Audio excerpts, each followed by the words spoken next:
Boa noite, caros amigos e amigas. Estamos nos preparando para começar a reflexão sobre a liturgia deste domingo, ok? Estamos aí acessando a live para nós começarmos essa nossa reflexão.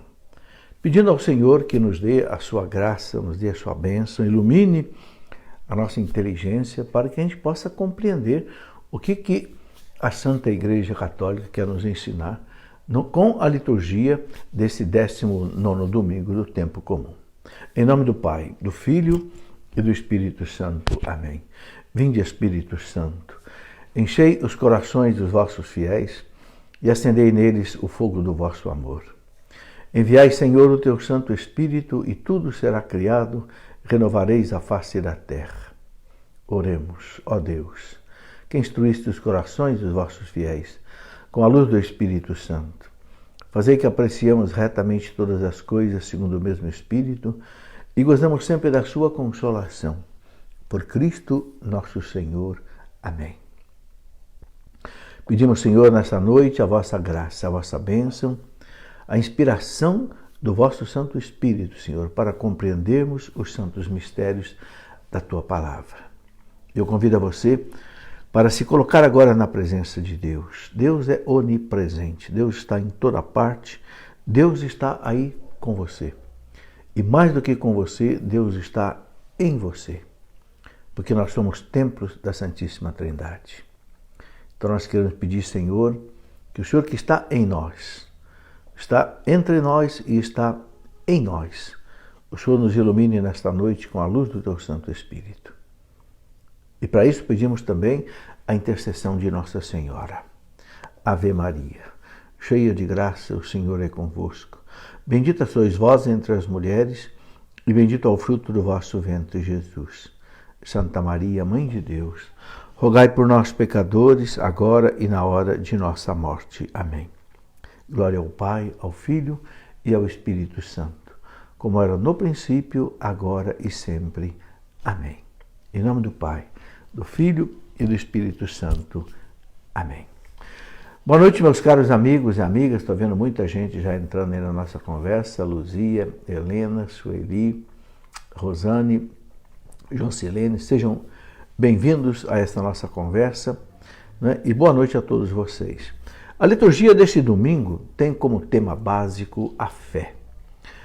O justo vive pela fé. Sem fé é impossível agradar a Deus, diz lá a carta aos Hebreus, né, capítulo 11, versículo 6. Então, o tema básico desse 19º domingo do tempo comum é exatamente esse, a fé.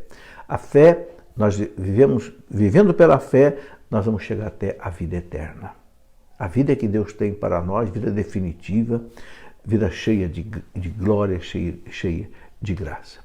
As leituras são, primeiro, a leitura do livro da Sabedoria, capítulo 18, versículos 6 até 9, onde fala exatamente daquela derrocada do povo egípcio, que não queria permitir o povo de Israel ser libertado, né? Então a gente vê o contraste entre aqueles que não têm fé, não acreditaram na palavra de Moisés e pereceram no Mar Vermelho, e aqueles que acreditaram, atravessaram o Mar Vermelho e foram para o Monte Sinai fazer uma aliança com Deus. A primeira leitura tem esse sentido. Depois do Salmo 32, né, louva aquele que é justo, aquele que é protegido por Deus, aquele que Deus ama e Deus, né, corrige. O capítulo 11 da carta aos Hebreus, versículos de 1 até 2, depois do versículo 8 até o versículo 19, enaltece os homens de fé. Certo? E depois o Lucas, capítulo 12, do Evangelho de São Lucas, capítulo 12, do versículo 32 até 48, um evangelho assim bastante consistente, né? Então nós queremos desdobrar isso tudo. E eu quero lembrar também que amanhã é Dia dos Pais, então a igreja também enaltece, né, a importância do pai, né? Deus quis que nós fôssemos chamados de pai, como ele é pai. Deus nos deu uma honra de nós também sermos chamados de pai, porque nós cooperamos com Deus na criação do ser mais importante do mundo, que é o ser humano, né? Então, é o dia de nós pensarmos em nós como pais, nos pais, mas pensar também em Deus como Pai. Pai Criador de todas as coisas. E nessa semana, neste domingo, começa a Semana, né, Nacional da Família. Semana Nacional da Família. A família é extremamente importante, né? Jesus entrou na nossa história pela porta da família. Ele quis ter uma família. Ele não precisava ter um pai adotado, adotivo, não. Porque ele foi concebido por obra do Espírito Santo, mas ele quis ter um pai. Quando José quis abandonar Maria, né, no silêncio, para não difamá-la, né, o anjo foi dizer para José: não, José, não temos que receber Maria como tua esposa. Né? Você é marido dela, como tua esposa, porque o que nada foi gerado é obra do Espírito Santo. Ou seja, Jesus quis ter um pai, né, aqui na terra. É uma adoção ao contrário. Né? Normalmente é um pai que adota um filho. Com Jesus foi o contrário, foi o filho que adotou um pai. Percebeu? Porque ele quis ter uma família, a Sagrada Família de Nazaré. A primeira coisa que Cristo restaurou na humanidade, a família. Por quê? Porque a família é a célula mãe da sociedade, ensina a igreja. É a célula máter. A família, né, toda a humanidade foi estruturada em cima da família. Deus criou o homem, Deus criou a mulher. Disse para eles, né, o homem deixa a casa do seu pai, da sua mãe, se une à sua mulher, né, e sereis uma só carne. Crescei e multiplicai. Pronto, aí Deus tinha inaugurada a família para que a partir dela, então, o mundo acontecesse. Então, meus irmãos, se a família for destruída, a humanidade será destruída. Pelo menos no plano de Deus. Né? Deus estruturou a humanidade em cima da família. Se nós temos tanto sofrimento hoje na humanidade, meus irmãos, é porque a família já não é mais segundo o plano de Deus, o coração de Deus. Hoje falam-se de famílias alternativas, né? Um homem unido com um homem, mulher unida com mulher, adotando filhos, né, que não são seus. Depois, ideologia de gênero, querendo dizer que não existe sexo. Como não existe sexo? Se biologicamente só tem dois sexos, ou é XX, homem, ou XY, mulher, lá no cromossomo sexual. Querem violar até a ciência, não é nem mais a fé, é a ciência.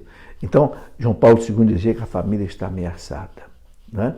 Ameaçada, há um ataque hoje muito forte contra a família, contra a maternidade, sim, contra a maternidade, e contra o casamento, contra o matrimônio.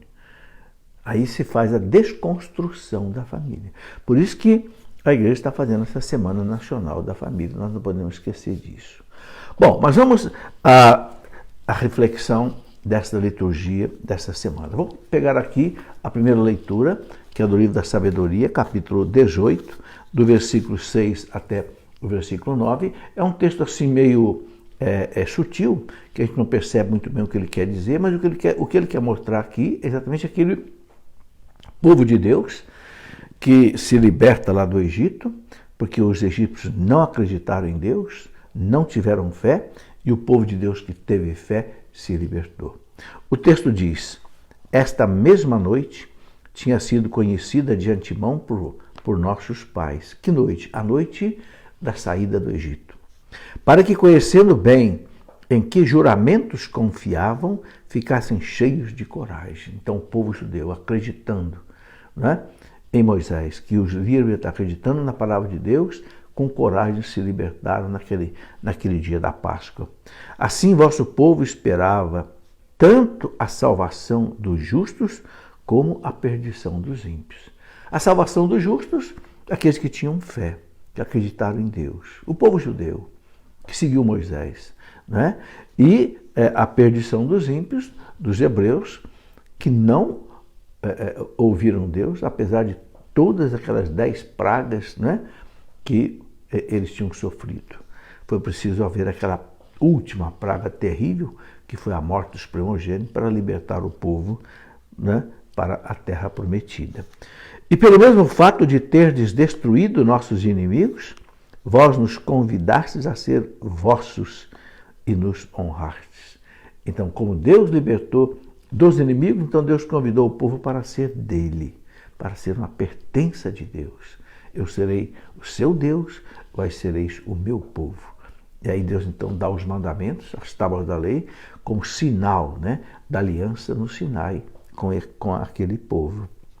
Por isso, os santos filhos dos justos ofereciam secretamente um sacrifício. Era o sacrifício do cordeiro, né, que todo dia era sacrificado às 6 da manhã e às 6 da tarde. De comum acordo estabeleciam o pacto divino, era a aliança com Deus, né, que os santos participariam dos mesmos bens e correriam os mesmos perigos e entoavam já os hinos de seus pais. Então, esse texto que não é muito assim explícito, mas na verdade ele está cantando aqui, né, a alegria do povo de ter deixado o Egito e de ver os seus inimigos perecerem. É o conflito dos que têm fé contra aqueles que não têm fé. Então, toda a questão da fé permeia toda a liturgia de hoje, como nós vamos ver nas outras leituras, né? Depois nós temos aí o Salmo, né? O Salmo 32, que é um salmo maravilhoso. Eu vou destacar aqui apenas o que a igreja destaca na liturgia, né? Exultai no Senhor, ó justos, pois aos retos convém o louvor. Quem são os justos para a Bíblia? São aqueles que amam a Deus, aqueles que têm fé em Deus, que vivem segundo as leis de Deus. Esse é o justo. Então diz, exultai no Senhor, ó justos, pois aos retos convém, né, o louvor. Né? Esse Salmo 32, né, ele deve ser assim comparado também com o Salmo 146, há uma certa referência entre eles, né, em que o louvor a Deus, criador, protetor dos fiéis, aparece assim em termos muito semelhantes.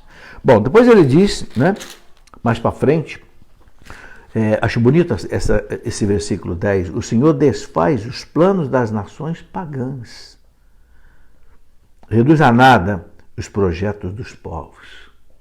Veja, não adianta as nações que não têm Deus, né, o Senhor desfaz os planos das nações pagãs. A gente vê isso.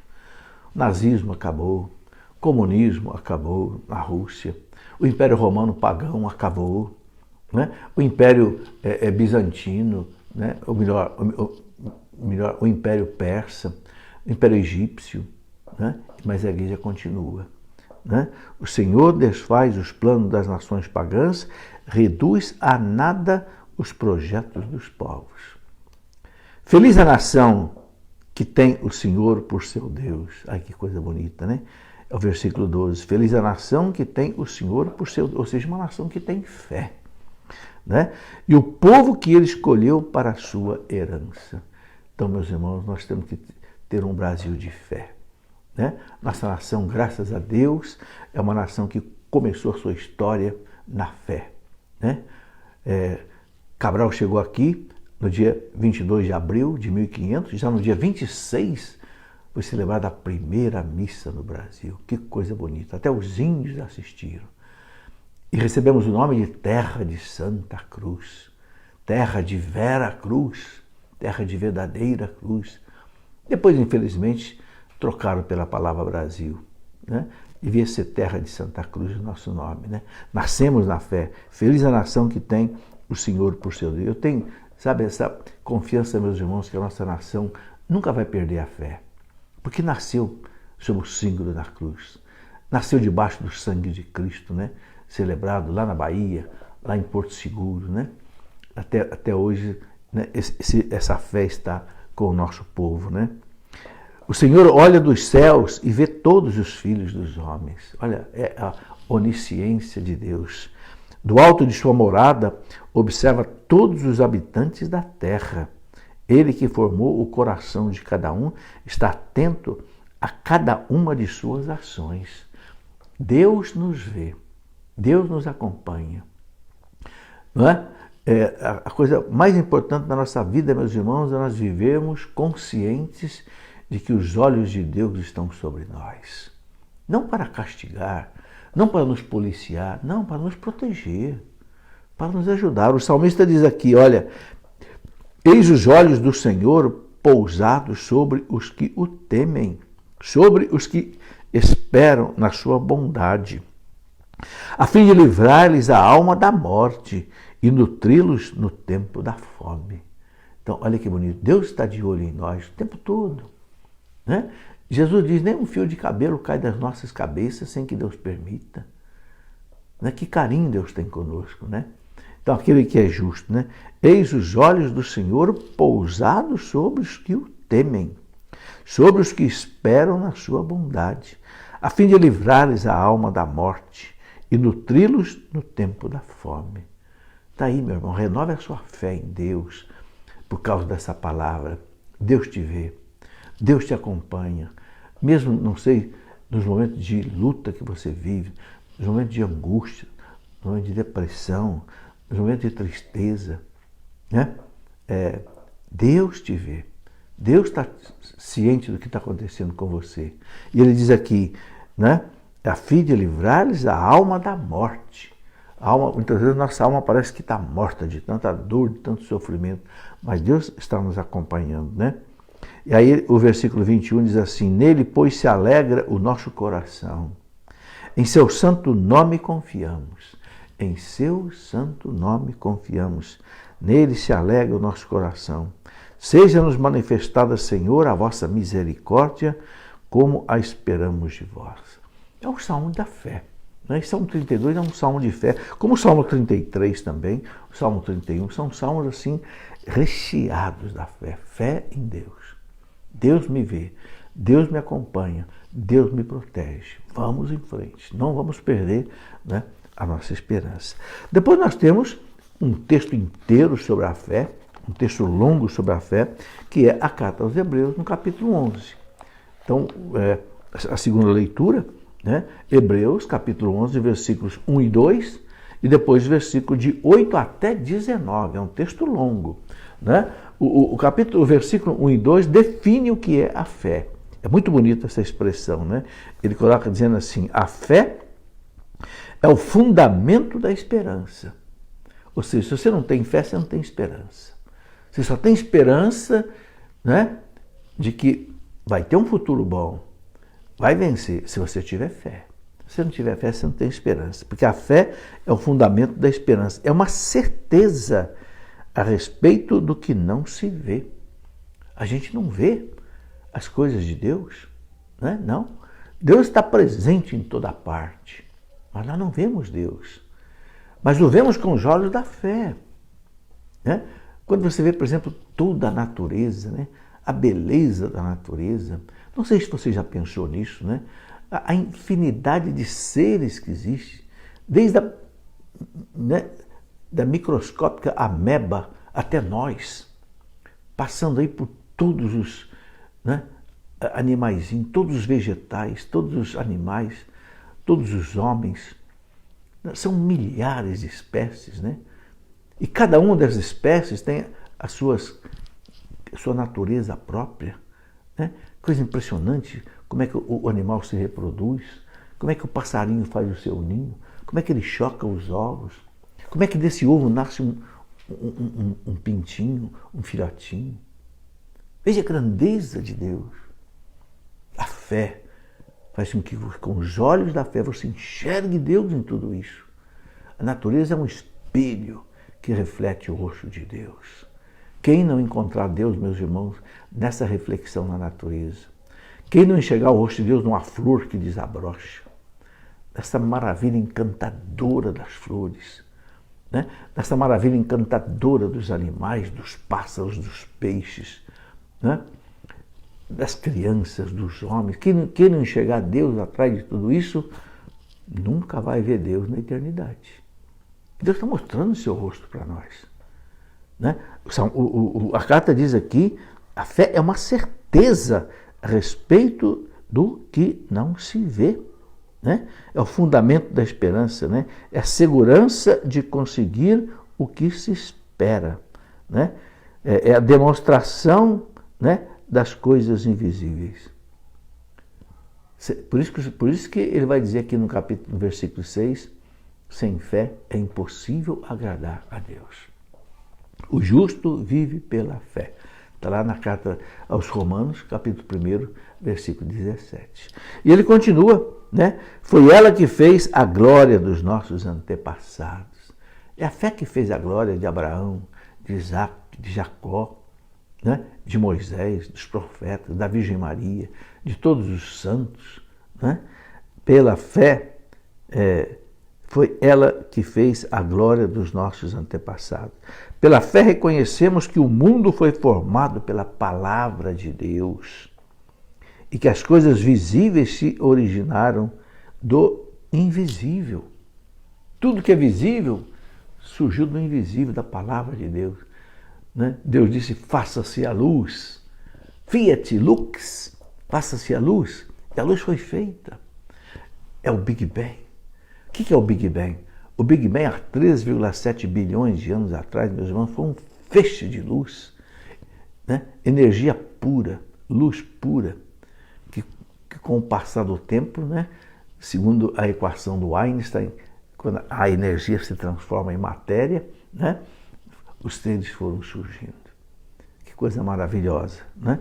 Depois ele vai, né? Lá para o versículo 8 em diante, aí ele coloca um longo texto dizendo o seguinte: foi pela fé que Abraão, obedecendo ao apelo divino, partiu para uma terra que devia receber em herança.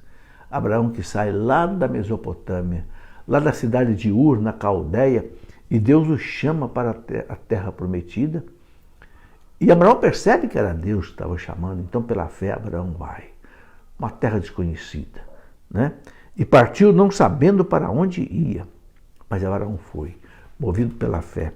Foi pela fé que ele habitou na terra prometida como em terra estrangeira, habitando aí em tendas com Isaac e Jacó, co-herdeiros da mesma promessa. Ou seja, tudo começou pela fé de Abraão. Porque tinha a esperança fixa na cidade assentada sobre os fundamentos eternos, cujo arquiteto e construtor é Deus. Tinha fé em Deus. Foi pela fé que a própria Sara cobrou o vigor de conceber, apesar de sua idade avançada. É interessantíssimo, né? Quando Deus prometeu a Abraão que ele ia ter um filho, Abraão tinha 75 anos. Né? Mas o filho só veio quando ele completou 100 anos. Abraão esperou 25 anos, mas não desistiu. Né? Pela fé, Abraão esperou. Né? E que coisa impressionante, depois que Abraão teve o Isaac, Deus põe Abraão à prova, né? Para saber se Abraão realmente o obedecia radicalmente. Manda sacrificar Isaac. Que coisa impressionante. É o filho da promessa. É dele que você vai ter uma descendência mais numerosa do que as estrelas do céu. Mas agora manda sacrificar o menino. São Paulo diz que Abraão acreditava que Deus pudesse ressuscitá-lo. Né? Então, o texto diz aqui, né? Assim, de um homem quase morto, nasceu uma posteridade tão numerosa como as estrelas do céu e inumerável como os grãos de areia da praia do mar.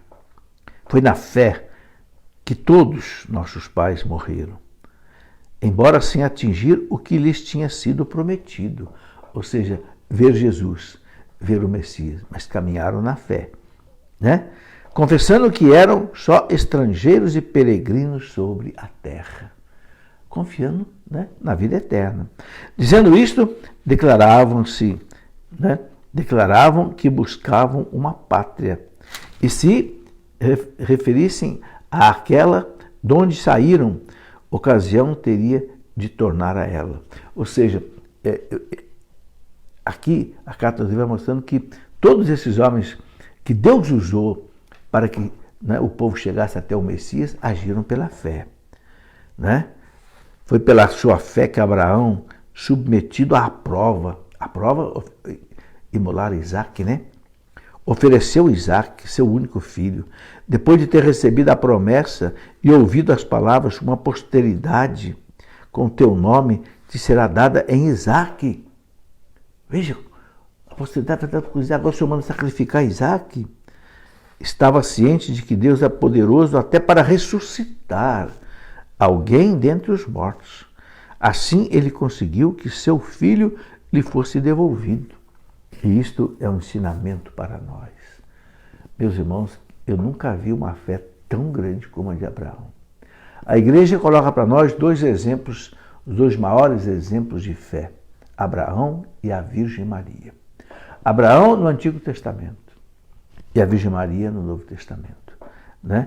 E ele continua aqui dizendo, foi inspirado pela fé que Isaac deu a Jacó e a Esaú uma bênção em vista de acontecimentos futuros. Foi pela fé que Jacó, estando para morrer, abençoou cada um dos filhos de José, Efraim e Manassés, né? E venerou a extremidade do seu bastão. Foi pela fé que José, quando estava para morrer, fez menção da partida dos filhos de Israel e dispôs a respeito dos seus despojos. Tudo pela fé. Né? Quer dizer, esse texto aqui, que vai até o versículo 28, né? É exatamente isso. Todos os homens de Deus agiram pela fé. Abraão, Isaac, Jacó, né? Os filhos de Jacó, Moisés, depois de Moisés, né? Josué, que entra na terra prometida, divide lá a terra prometida, né? Depois todos os profetas, todos agiram pela fé. E é um ensinamento para nós. Né? Viver pela fé, o justo vive pela fé. É o que nós mais precisamos pedir a Deus, meus irmãos. Senhor, eu creio, mas aumenta a minha fé. Os apóstolos disseram para Jesus, Senhor, eu creio. Nós cremos, Senhor, mas aumenta a nossa fé. Nós somos fracos, nós também. Né? Jesus disse que nós tivéssemos a fé como um grãozinho de mostarda. Meu Deus, um grãozinho de mostarda é uma coisa insignificante. Nós diríamos para esta árvore, sai daqui e te planta lá no meio do mar, e ela iria. Né? Agora, a gente sabe que a fé, meus irmãos, é um dom de Deus. É um dom do Espírito Santo. Então temos que pedir essa fé. Né? Pedir e não deixar de pedir. Bom, depois nós temos aqui então o Evangelho de São Lucas, capítulo 12. Né? Muito bonito esse texto aqui de São Lucas. E nós vamos então agora fazer a nossa meditação em cima do Evangelho, que evidentemente é a parte mais importante da liturgia. Evangelho de São Lucas, capítulo 12, onde Jesus começa com uma frase muito bonita, dizendo para os apóstolos, né, o seguinte, Lucas 12, né, começa aí versículo 32 até 48, é um texto longo, 32 até 48. No versículo 32 ele começa dizendo assim, não temais, pequeno rebanho, porque foi do agrado do Pai dar-vos o reino. Essa frase é importantíssima, meus irmãos, não sei se vocês entendem. Deus está falando para aqueles 12 apóstolos dele. Né? O Evangelho de São Lucas, lá no versículo 16, diz algo parecido. Lucas 16, né? Jesus diz para eles assim, Lucas 10, 16, Jesus diz, quem vos ouve, a mim ouve. Quem vos rejeita, a mim rejeita, e quem me rejeita, rejeita aquele que me enviou, o Pai. Ora, o que Jesus está dizendo? Quem vos ouve, a mim ouve. Quem ouve, a igreja. Esses 12 são a igreja. A igreja nasceu com os 12.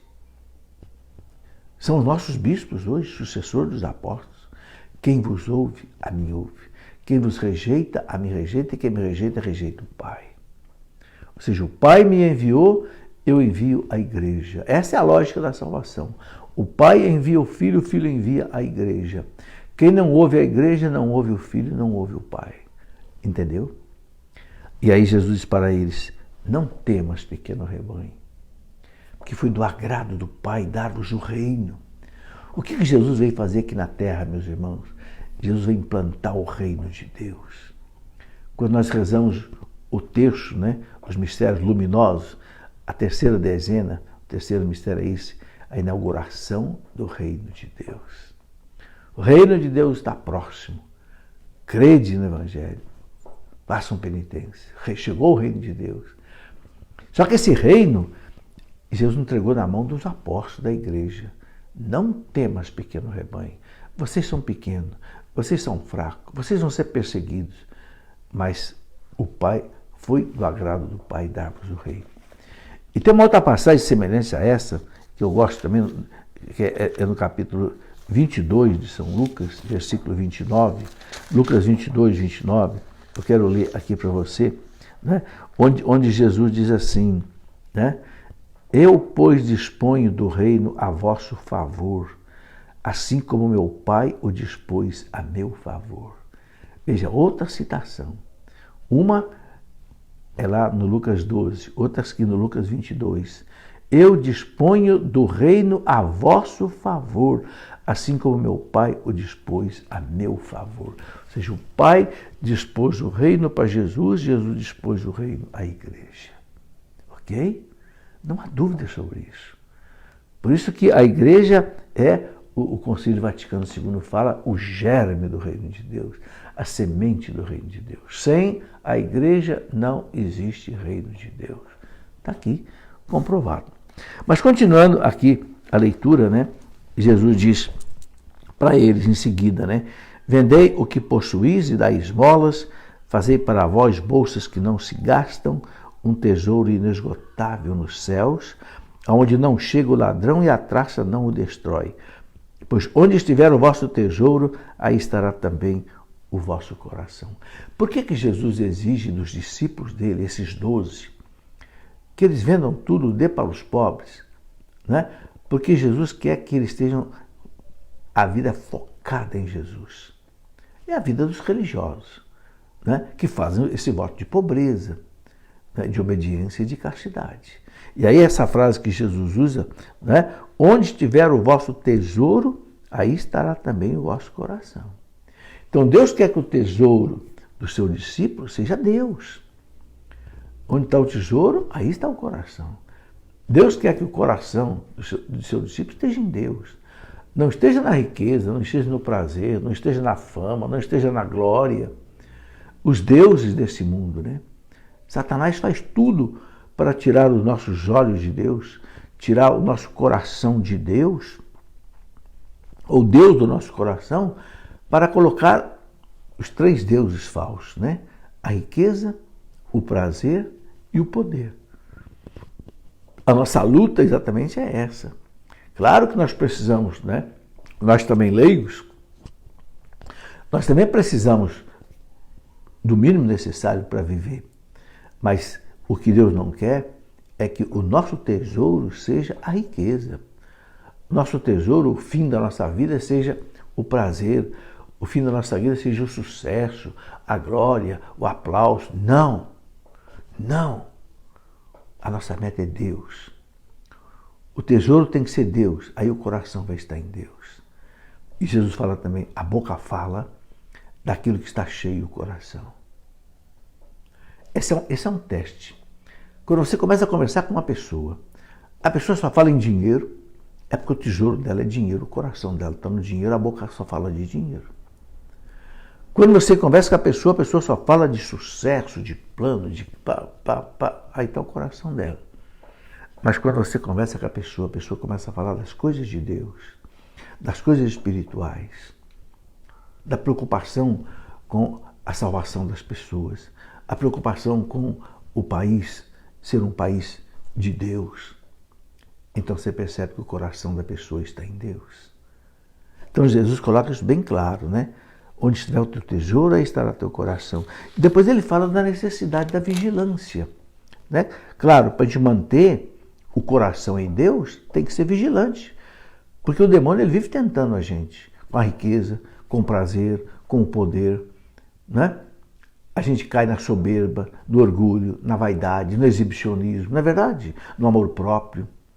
Os pecados, né? Então, Jesus fala da necessidade da vigilância. E o Evangelho fala muito disso, né?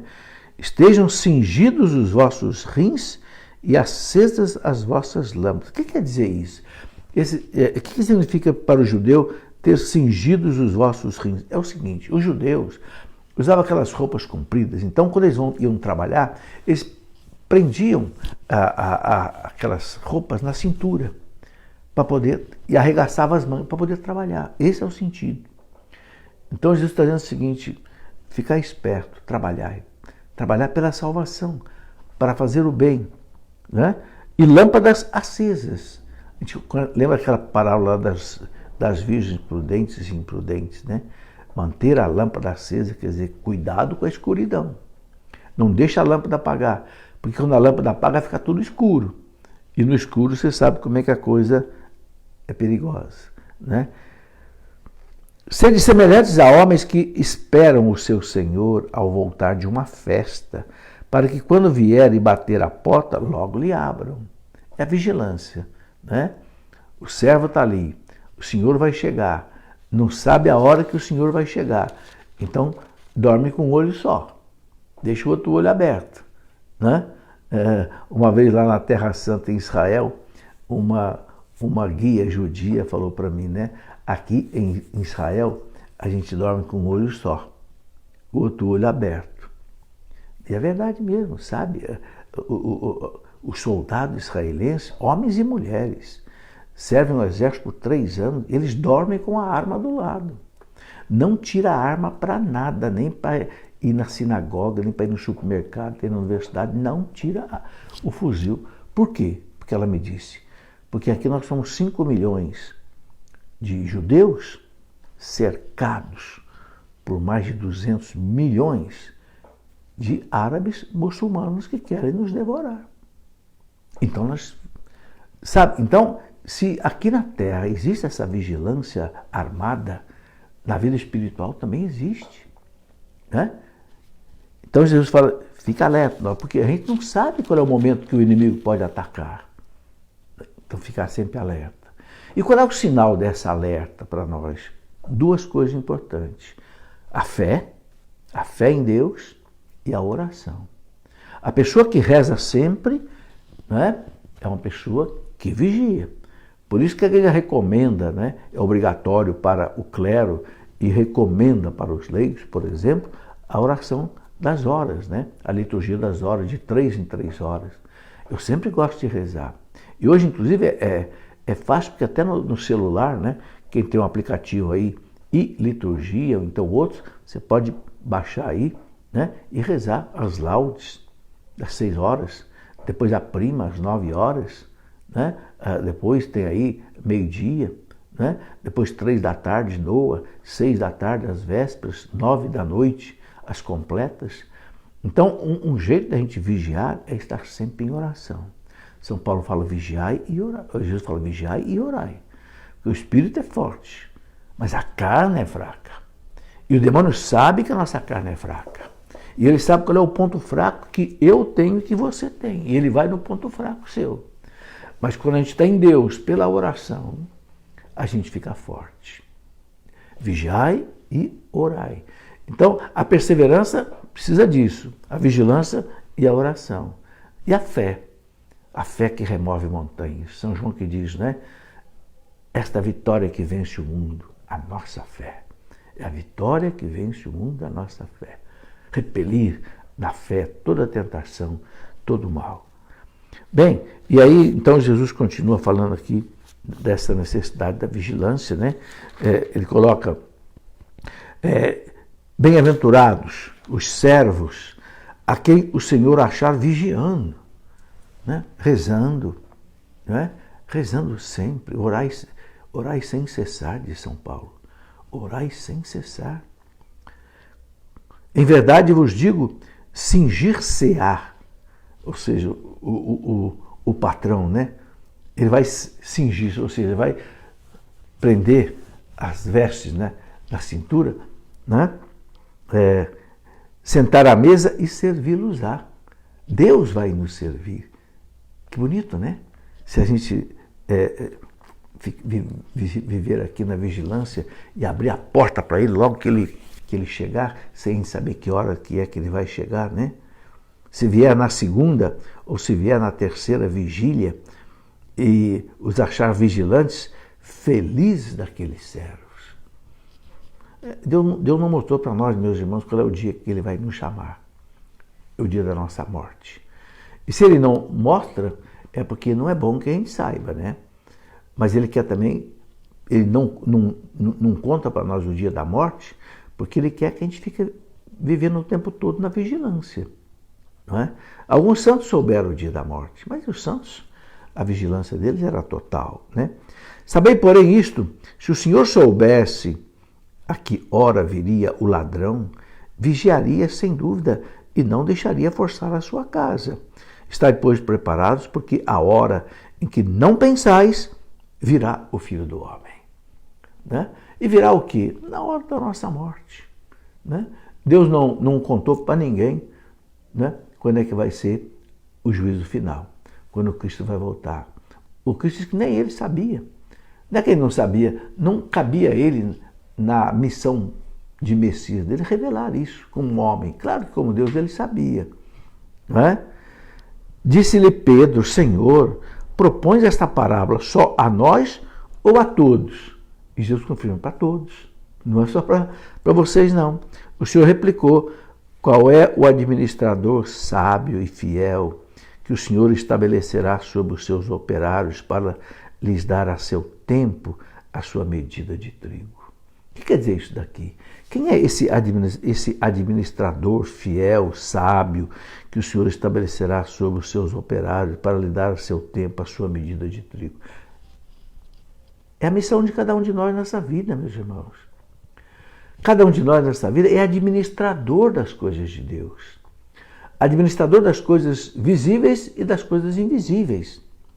As coisas invisíveis, todos os talentos que Deus me deu, a inteligência, a liberdade, a vontade, a consciência, a capacidade de cantar, projetar.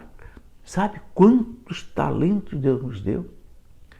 Então, nós somos administradores disso. Então, Jesus responde, né? Quem é o bom administrador que recebe tudo isso do seu Senhor e vai prestar contas a Ele? Nós sabemos, meus irmãos, nós vamos prestar contas a Deus da nossa missão. Como é que eu administro os bens que Deus me dá, tanto bens materiais quanto bens espirituais? Está escrito lá na carta aos Hebreus, um versículo importantíssimo. Hebreus 9, 27. Guarde isso. Está escrito lá, está determinado que cada um morra uma única vez. Uma única vez. E, em seguida, vem o juízo particular. Depois, no final da história, virá o juízo final. Veja, está determinado que cada um morra uma única vez. Não existe, meu irmão, reencarnação. Nós respeitamos quem acredita na reencarnação, mas a Bíblia está dizendo para nós que não existe reencarnação. Ninguém morre 2 vezes, 3 vezes, 4 vezes. Ninguém volta, não. Está determinado que cada um morra uma única vez e em seguida vem o juízo. São Paulo fala lá na segunda carta aos Coríntios, né? Capítulo 5, versículo 10. Confira isso. 2 Coríntios 5, 10. Cada um de nós vai se apresentar ao tribunal de Cristo para receber a sua recompensa pelo bem ou pelo mal que fez aqui nesta vida. Sabe, a Bíblia é muito clara nisso. Nós todos vamos se apresentar diante do tribunal de Cristo. É um Deus amoroso. É um Deus que morreu na cruz para nos salvar. É um Deus que fará de tudo pela nossa salvação. Né? Mas nós temos que chegar lá com as mãos cheias de boas obras, de bons frutos, né? De muitos bens que a gente precisa fazer aqui nessa vida. Sabe? É isso que Jesus está dizendo aqui, né? Quando ele responde para Pedro, né? Qual é o administrador sábio e fiel que o Senhor estabelecerá sobre os seus operários para lhes dar a seu tempo a sua medida de trigo? Nós somos esses administradores. O pai de família é um administrador. Amanhã é dia dos pais, né? Que missão importantíssima do pai. O pai que gera os seus filhos para Deus, educa seus filhos para Deus, para a sociedade. Né? Você sabe que no céu não nasce criança, né? Só nasce criança aqui na terra. Então quem vai habitar o céu são os nossos filhos. Olha que honra nós sermos pais, sermos mãe, gerar aqui os filhos. Né? Você lembra aquela parábola que Jesus contou, né? Daquele saduceu que não acreditava na ressurreição e perguntou para Jesus, Senhor, uma mulher casou com 7 irmãos. não é? Um foi morrendo atrás do outro e ela casou com 7. Por fim morreu também a viúva. Com quem que ela vai viver lá na eternidade? E Jesus falou que nenhum deles. Na eternidade não tem mais casamento. O casamento é uma realidade só para esse mundo. Nós vamos nos amar, vamos nos conhecer lá na eternidade, sim, mas lá não vai mais nascer criança, não. Então, olha a importância do pai, da mãe, gera, educa para Deus. Como é triste, meus irmãos, a gente ver crianças aí abandonadas, roubando, matando, prostituindo, porque não tem um pai, porque não tem uma mãe atrás. Que coisa dolorosa. Então, Jesus está dizendo, quem é o administrador, né? Sábio, fiel, que o Senhor estabelecerá sobre os seus operários, os seus filhos. Né? Feliz daquele servo que o Senhor achar procedendo assim, quando vier.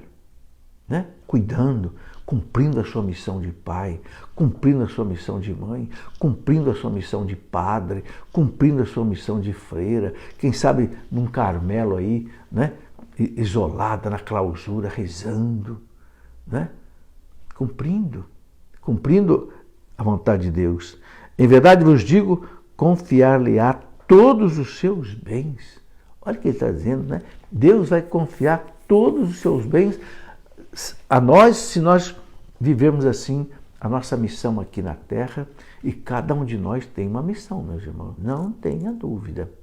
Né? Não podemos enterrar os talentos, não podemos matar o tempo, não podemos deixar de fazer o bem.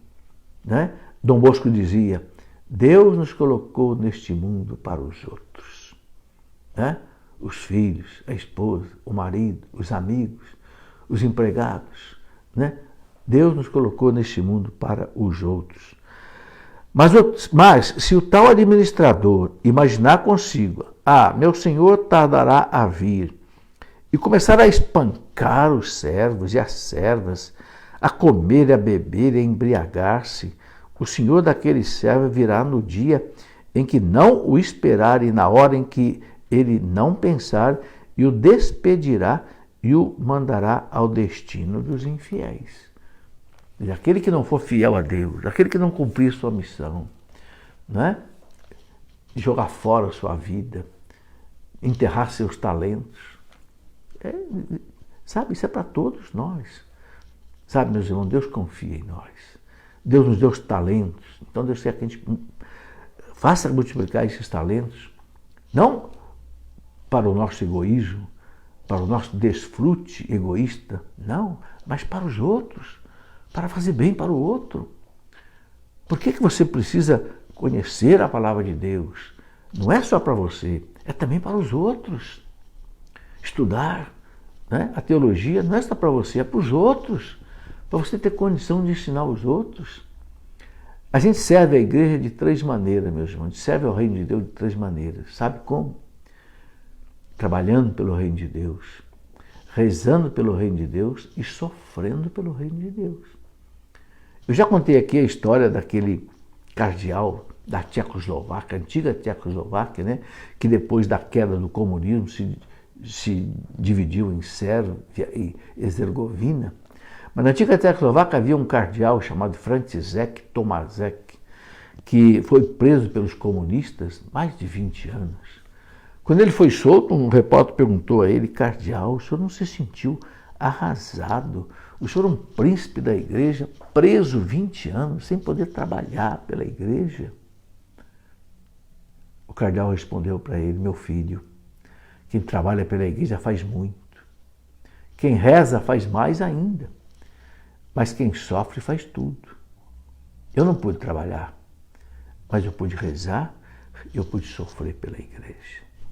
Olha que bonito. Né? Então, nessa missão que Deus nos deu aqui na Terra, nós podemos fazer isso. Né? Nós podemos trabalhar pela igreja. Quantas pastorais. Ninguém fica de braços cruzados. Mas eu já sou aposentado, eu já tenho meu salário garantido, não preciso de mais nada. Não mate a vida, não mate o tempo. Matar a vida, matar o tempo é matar você mesmo. Ajude a igreja. Nesse nosso Brasil falta muito evangelizador. Enquanto que a Polônia tem um padre para cada 1.000 pessoas, no Brasil é um padre para cada 10.000 pessoas. Então, os leigos têm que ajudar em todas as pastorais, pastoral de batismo, pastoral, né, da crisma, pastoral da primeira comunhão, né, a pastoral, né, não sei, dos casais, dos doentes, dos drogados, né? Tem tanta pastoral, nós precisamos achar o nosso lugar na igreja, né? Nem que seja para trabalhar na cozinha, nem que seja para lavar banheiro, vai, né? O Senhor nos chama porque Ele diz, né? A messe é grande, os operários são poucos, a messe está se perdendo, a colheita está se perdendo por falta de trabalhadores. Ninguém pode ficar de braços cruzados. Primeiro porque um aposentado que não faz nada faz mal para ele, né? Ele pode ficar até doente. Estava acostumado a trabalhar, de repente para de trabalhar do dia para a noite. Não, não faça isso não. Não, trabalhe de graça para a igreja, mas trabalhe não só pela igreja, mas quem sabe instituições de caridade, né? Muito bem, Jesus continua. O servo que, apesar de conhecer a vontade de seu Senhor, nada preparou e lhe desobedeceu, será açoitado com numerosos golpes. Né? Eu vejo aqui o purgatório, sabe? Né? O purgatório que corrige a gente, né?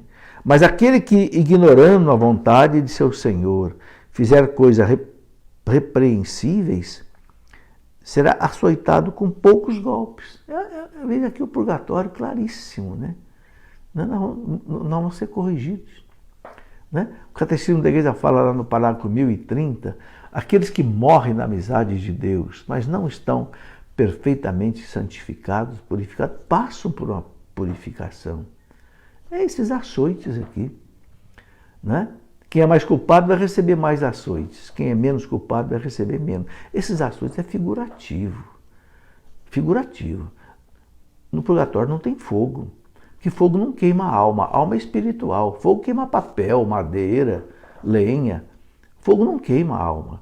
O fogo do purgatório, o fogo do inferno, é um fogo simbólico. Né? Muito bem. Porque a quem muito se deu, muito se exigirá. Olha aí, a quem muito se deu, muito se exigirá. Eu, por exemplo, penso nisso muito. Eu recebi muito. Tive um pai maravilhoso, uma mãe maravilhosa, irmãos maravilhosos, uma infância maravilhosa. Não foi riqueza, não foi nada disso não, mas foi de muito amor, muito carinho, muita fé. 5 anos de idade eu aprendi a rezar o texto no colo da minha mãe, do meu pai. Né? Depois fui estudar num colégio de padres salesianos, excelentes padres salesianos. Que saudade, né? Padre João Modeste, Padre Júlio Comba, Padre Antônio Lages, Padre Perini. Né? Que saudade daqueles padres, né? Que davam aula para nós de física, matemática, história, geografia, Padre Sérgio Rocha. Né? Depois conheci Padre Jonas com 20 anos de idade, até hoje trabalho com Padre Jonas. Meu Deus, eu recebi muito. Eu tenho que dar muito. Eu tenho que dar muito, né? Porque a quem muito se deu, muito se exigirá. Quanto Deus te deu? Quanto é que você vai ter que devolver para Deus? Cada um precisa responder essa pergunta aqui. Quanto mais se confiar a alguém, dele mais se há de exigir. Quanto mais se confiar a alguém, dele mais se exigir. Meus irmãos, Deus confia muito a nós. Deus vai exigir. Mas Deus é misericordioso. Deus entende também a nossa miséria. Deus entende também a nossa fraqueza. Eu quero concluir a nossa reflexão, né? Nós já estamos aí com quase 1 hora de conversa, né? Pedindo ao Senhor, Senhor, aumenta a nossa fé. Tenha compaixão de nós, Senhor.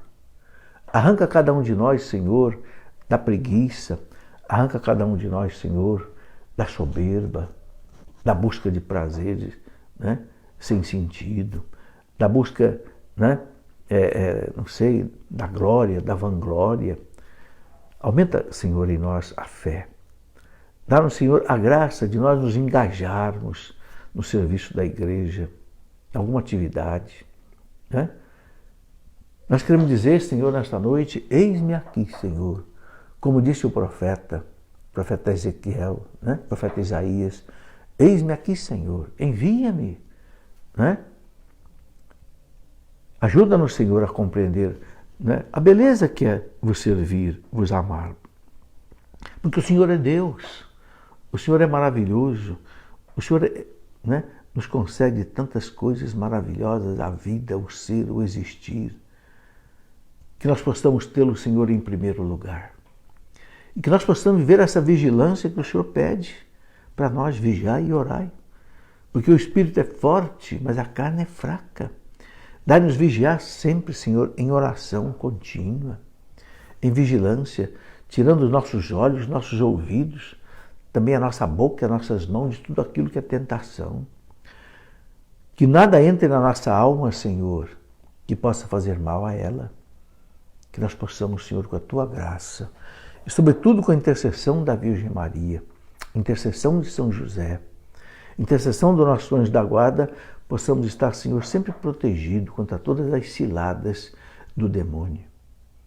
Que nunca, Senhor, ele nos retire do seu caminho. Nunca desvie a nossa intenção de vós. E que o nosso tesouro, Senhor, seja vós. E que aí esteja o nosso coração, Senhor, em vós. E que a nossa boca fale, Senhor, daquilo que está cheio o nosso coração, cheio de vós, Senhor. Glória ao Pai, ao Filho e ao Espírito Santo, como era no princípio, agora e sempre. Amém. Em nome do Pai, do Filho e do Espírito Santo. Amém. Muito obrigado, meus amigos e minhas amigas que estiveram comigo até agora. Que Deus os abençoe nesta noite. Que Deus lhes dê um domingo abençoado, cheio da graça e da bênção de Deus. Segunda-feira, se Deus quiser, às 7h30 ou 7h, vamos ver ainda conforme as nossas atividades aqui, faremos então a nossa live sobre as perguntas e respostas. Você pode já ir mandando sua pergunta, se você quiser, pelo nosso Facebook. Também o pessoal que acompanha pelo Instagram, né? Pode mandar também sua pergunta. Vamos colhendo aqui. E depois, na segunda-feira, aí, às 7h, ou 7h30, a gente vai fazer o programa, certo? Eu queria convidar vocês para conhecer os livros que eu escrevo, né? Livros todos de formação. Todos os livros meus são livros de formação, né? Você pode entrar aí no site cleofas.com.br, site cleofas.com.br, e se tiver interesse de adquirir algum livro, nós temos a nossa loja virtual, loja.cleofas.com.br. Um grande abraço a todos, que Deus os abençoe.